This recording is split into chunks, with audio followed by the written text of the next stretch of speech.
All right, let's dive right in. Today, we're decoding the wild world of modern dating.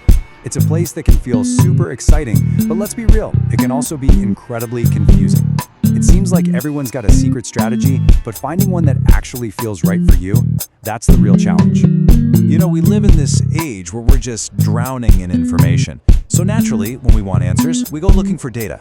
We search for studies on attraction, the perfect messaging formula, the psychology of it all. But for something as human as dating, all this information can start to feel less like a helpful guide and more like, well, just a wall of noise. So that's the big question, isn't it? How do you actually cut through all that clutter? How do you get past the endless theories and just connect with another person? Well, let's start by looking at the single biggest thing that gets in most people's way. To get to the bottom of this, we first have to talk about the one core feeling that makes dating feel so incredibly hard for so many of us. Okay, check this out. Dating coach Matthew Hussey ran a poll asking people why they hesitate to show someone they're interested. And the results are pretty eye-opening. A whopping 46%, that's nearly half of everyone, said it was because of a fear of rejection. And the next biggest answer, I want them to make the first move, that's really just fear wearing a different hat, isn't it? And this is exactly what that fear sounds like inside our own heads. This quote from Alvaro de Menard's blog is something so many people can relate to. It's that story we tell ourselves, the one that feels like this huge, unmovable wall between us and what we want.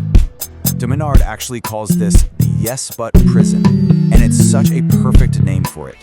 He calls these excuses controllable failures that we convince ourselves are totally out of our control. And they keep us trapped, thinking the problem is out there somewhere, when the real work has to start in here. So before you can even think about a strategy for the outside world, you have to win the inner game. Let's talk about how to do that, and it starts with a fundamental shift in your mindset. This is the absolute core of de Menard's philosophy, what he calls the team sport mindset. It's a total reframe.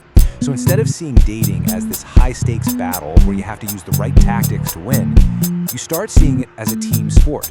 It's a collaboration to see if you're a good fit for each other. And this quote just nails it. The goal isn't to trick or convince someone into liking you. No way.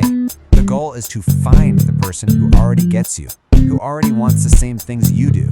It changes the entire feel of it, from you versus them to, well, us. And here's the magic trick of that mindset. All of a sudden, rejection isn't this crushing personal failure anymore. It's just information. It's just discovering, hey, we're not a match, and that's okay. It lowers the stakes so much, and that frees you up to be yourself and actually, have some fun with it. Okay, so once you've got that internal mindset locked in, we can start talking about the outer game, the actual practical strategies you can use out in the real world. Now, before we get into specific moves, our sources agree on what they call the table stakes. These are the non-negotiables you need just to feel confident playing the game. And they're all things you can control. Investing in your health and fitness, dialing in your personal style and grooming, and maybe most importantly, building a life that you find interesting and fulfilling, first and foremost. So for the strategy itself, our sources give us two really interesting and kind of different paths. On one side, you have de Menard's polarizing filter, which is all about being unapologetically you, to really attract your kind of person and, just as importantly, repel the wrong ones. And on the other side, you have Matthew Hussey's invisible invitation, which is about using subtle, low-risk signals to invite someone in without that big, scary fear of rejection. So what does an invisible invitation actually look like?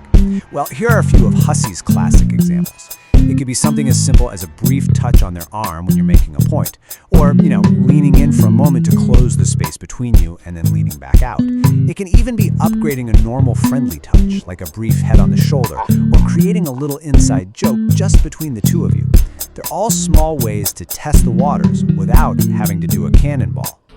So we've got the mindset, and we've got the strategy. The final piece of the puzzle brings it all together. It's about shifting from someone who dating just happens to someone who actually designs their own experience.